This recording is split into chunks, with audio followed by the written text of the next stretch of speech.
Hello family, welcome back to my new blog. तो family, आज का ब्लॉग काफ़ी ज़्यादा इंटरेस्टिंग होने वाला है क्योंकि आज इस ब्लॉग में हम काफ़ी दूर जाने वाले। काफ़ी दूर का मतलब अंतरिक्ष में नहीं, यहीं पे धरती पे ही 1800 किलोमीटर बस दूर। तो ब्लॉग को एंड तक देखते रहना गाइस, काफ़ी ज़्यादा मज़ा आने वाला है और काफ़ी ज़्यादा इंटरेस्टिंग ब्लॉग है। तो ब्लॉग को एंड तक देखते रहना, बहुत मज़ा आने वाला है। तो चलिए दोस्तों, अब ब्लॉग को शुरू करते हैं। तो दोस्तों, आज है तारीख 9 जून और यह बात है 11 मई की। 11 मई का हमारा टिकट था थाने से आजमगढ़ का गोदान एक्सप्रेस ट्रेन का। अब जिन लोगों का भी गांव यूपी और बिहार में और वह मुंबई में रहते हैं और अगर अपने गांव मई में गए होंगे तो उन्हें ही पता होगा कि इस साल गांव जाने के लिए उन्होंने कितना संघर्ष किया। तो दोस्तों, मैं ऐसा क्यों बोल रहा हूँ, यह आपको वीडियो को एंड तक पता चल ही जाएगा। तो दोस्तों, वीडियो को एंड तक देखते रहना। तो दोस्तों, हमारी ट्रेन थी 11:15 की और हम घर से 9 बजे ही निकल गए थे। तो दोस्तों, अभी आप सोचे होंगे कि ट्रेन तो 11:15 की थी तो 2 घंटा पहले ही क्यों निकल गए। तो भाई साहब, बात ऐसी है कि हमारे घर से स्टेशन है लगभग 4 किलोमीटर दूर और अगर ट्रैफिक नहीं मिला तो आधे घंटे में एकदम आराम से स्टेशन पहुंच जाएंगे और अगर ट्रैफिक मिल गया तो 1 घंटा लग जाएगा लगभग। मतलब 10 बजे निकलते तो भी बड़े आराम से स्टेशन पहुंच जाते। लेकिन हमारी ट्रेन थी जिसकी बुकिंग हमने 4 महीना पहले ही करा रखी थी, तो हम उसे बिल्कुल भी मिस नहीं करना चाहते थे। इसलिए घर से थोड़ा जल्दी ही निकल गए ताकि टाइम से स्टेशन पहुंच जाए और कोई भी दिक्कत ना हो। तो इस वजह से घर से थोड़ा जल्दी ही निकल गए। अब घर से निकलने के बाद हमने पकड़ा ऑटो और ऑटो से गए स्टेशन पे, वो भी बहुत ही आराम के साथ। अब स्टेशन पे तो हम 1 घंटा पहले ही पहुंच गए। उसके बाद स्टेशन पहुंचने के बाद हम गए अपने प्लेटफॉर्म पे जहाँ पे आने वाली थी हमारी ट्रेन, जिससे हमें जाना था अपने गाँव आजमगढ़। तो भाई साहब, हम अपने प्लेटफॉर्म पे पहुंच गए। प्लेटफॉर्म पे पहुंचने के बाद मैं क्या देख रहा हूँ, प्लेटफॉर्म पे जरा भी भीड़ नहीं। मैं तो एकदम ही खुश हो गया कि प्लेटफॉर्म पे जरा भी भीड़ नहीं है, एकदम आराम से अपने गाँव जाएंगे, आराम से ट्रेन में चढ़ेंगे। लेकिन फिर मैंने सोचा कि अभी तो 1 घंटा टाइम है, हम काफ़ी जल्दी आ गए और भी लोग अभी आते होंगे, तो थोड़ा वेट कर लेते हैं, उसके बाद देखते हैं भीड़ है कि नहीं। तो फिर अभी 10 बजे तो हम स्टेशन पहुंच गए थे, फिर बजे 10:30। अभी भी काफ़ी कम भीड़ है, बहुत कम ही लोग आए हैं स्टेशन के ऊपर। उसके बाद 10:30 से फिर 11 बज गए और हुई ट्रेन की अनाउंसमेंट कि ट्रेन अब कुछ ही देर में स्टेशन पे आने वाली है, जिसके बाद धीरे धीरे लोग आना शुरू हुए और फिर बजे 11:05। 11:15 की ट्रेन थी, 11:05 बजे पूरा स्टेशन फुल एकदम। सब लोग स्टेशन के प्लेटफॉर्म पे आ चुके हैं। अब इस प्लेटफॉर्म पूरा फुल हो चुका है, कहीं भी जाने की जगह नहीं। जिसके बाद अब ट्रेन भी काफ़ी लेट थी तो और भीड़ बढ़ती ही जा रही थी और चालू डिब्बा ट्रेन में 3 ही था, D1, D2, D3, जो कि अब रिजर्वेशन बना दिया गया उसको भी। फिर प्लेटफॉर्म पे डिब्बों का नंबर लग गया, कहाँ पे कौन सा डिब्बा लगेगा। उसके बाद हम खड़े थे तो अपने डिब्बे से पीछे, तो जहाँ पे हमारा डिब्बा दिखा था, हमारा डिब्बे का नंबर था D1, तो हम गए वहाँ पे। क्या ट्रेन आई 11:25 पे, 10 मिनट ट्रेन लेट थी। और ट्रेन आने के बाद क्या हुआ कि डिब्बा हमारा D1 था, जो कि सबसे आगे था, इंजन के बाद हमारा ही डिब्बा था। और ट्रेन वाले ने क्या की, ट्रेन पहले ही रोक दी। तो जहाँ पे डिब्बे का नंबर था वहाँ ना रोक के थोड़ा पहले ही रोक दी ट्रेन, जिसकी वजह से और ज़्यादा भीड़ हो गई। सब लोग मतलब डिब्बे में घुसने लगे फटाफट। और ट्रेन का ज़्यादा टाइम भी नहीं था रुकने का प्लेटफॉर्म पे, सिर्फ 2 मिनट का ही, तो उसमें सबको चढ़ना था। स्टेशन पे काफ़ी लोग थे।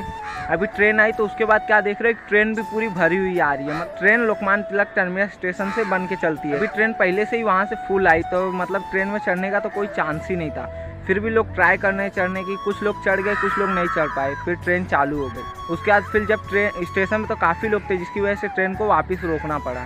ट्रेन रुकी और भी लोग चढ़े दूसरी बार में, फिर भी काफ़ी लोग स्टेशन में छूट गए थे। तो उसके बाद किसी ने क्या किया, ट्रेन जब चालू हो गई तो चैन पुलिंग कर दिया, जिसकी वजह से फिर से ट्रेन रुक गई। हमने भी 2 बार कोशिश की चढ़ने की, नहीं चढ़ पाए। फिर तीसरी बार जब ट्रेन रुकी तो अपने डिब्बा छोड़ के, जिसमें हमारा टिकट था, वो डिब्बा छोड़ के दूसरे डिब्बे में घुस गए।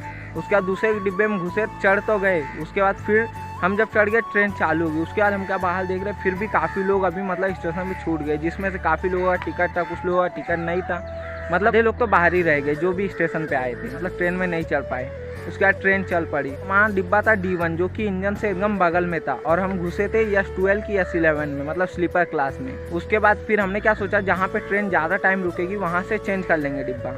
स्लीपर से चालू डिब्बे के बीच में दरवाज़ा होता है, वो भी बंद कर रखा है, जिसकी वजह से ट्रेन के बीचों बीच मतलब जाने का रास्ता होता है एक, उसमें से बंद कर रखा है दरवाज़ा, जिसकी वजह से ट्रेन के अंदर से नहीं जा सकते थे। तो अभी ट्रेन रुकती तो फिर स्टेशन पे उतर के फिर अपने डिब्बे में जाना पड़ता। अब दरवाज़ा तो बंद था, इस वजह से अंदर से ट्रेन के नहीं जा सकते थे एक डिब्बे से दूसरे डिब्बे में। फिर क्या हुआ कि सामान बेचने वाला एक आ रहा था, जिसने वो दरवाज़ा खुलाया और उसके बाद मैंने एक अपना बैग लिया और मैं भी उसके साथ गया आगे तक। ट्रेन में इतनी भीड़ थी कि मतलब नीचे पैर रख के जा नहीं सकते थे, जिसकी वजह से मैं सीट के ऊपर पैर रख के कैसे तो गया। मुझे एक डिब्बे से दूसरे डिब्बे में जाने में कम से कम आधा घंटा लग गया। समझ सकते हैं आप कितनी ज़्यादा भीड़ थी ट्रेन में। जिसके बाद कैसे तो करके मैं अपने डिब्बे तक पहुंचा।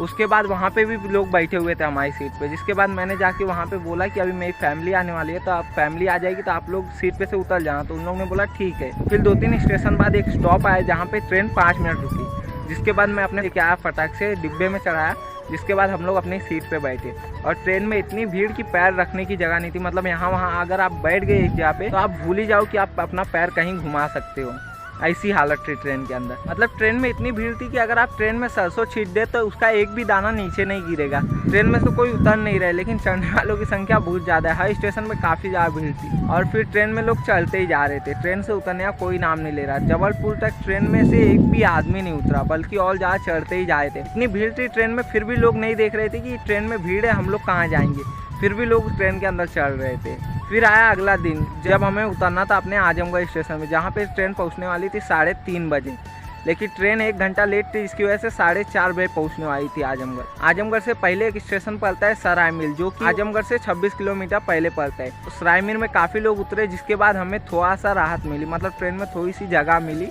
अच्छे से बैठने के लिए। सीट हमारी थी, लेकिन फिर भी कोई मतलब फ़ायदा नहीं था सीट का। जिसके बाद अब सराय मीर में काफ़ी लोग उतरे, उसके बाद थोड़ा आराम मिला, लेकिन वो भी सिर्फ 26 किलोमीटर के लिए, यानी कि ज़्यादा नहीं 10-15 मिनट के लिए आराम मिला। उसके बाद फिर आया हमारा आजमगढ़ स्टॉप, जहाँ पे हमें उतरना था।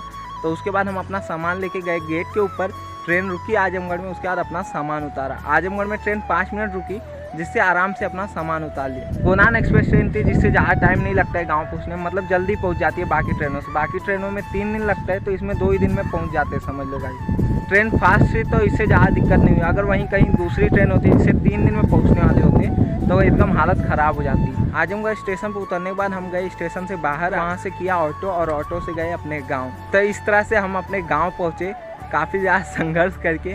और जिन लोगों का भी गांव यूपी बिहार में है, कमेंट बॉक्स में जरूर बताना कि वो इस साल अपने गांव कैसे पहुंचे, मतलब उनका कैसा एक्सपीरियंस था, कमेंट बॉक्स में जरूर से बताना। इतना जरूर लिखना कि भीड़ थी कि नहीं ट्रेन में। तो दोस्तों आज के ब्लॉग में बस इतना ही। आज का ये ब्लॉग या फिर आप इसे स्टोरी टेलिंग कर लीजिए, जो भी हो। आपको अगर अच्छा लगा तो लाइक करना, शेयर करना और चैनल को सब्सक्राइब करना जाना इसी इंटरेस्टिंग वीडियो देखने के लिए।